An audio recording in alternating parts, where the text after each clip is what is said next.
All right, just close your eyes, everybody. Oh, I feel like an idiot doing this. Oh, this is silly.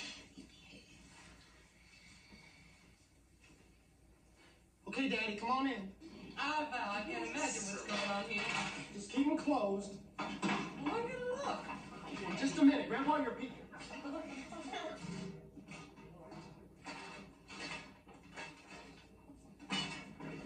Okay, Mama, now. Go.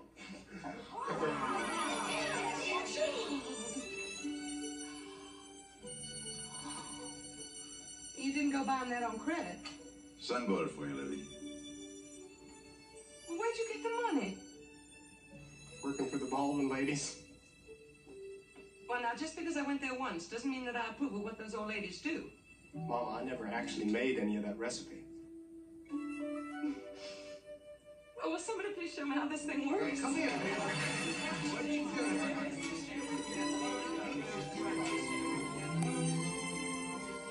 When we were living through them, we called them bad times and thought that we were poor. Only after we had all grown up were we to realize what good times they had been and how very rich we were.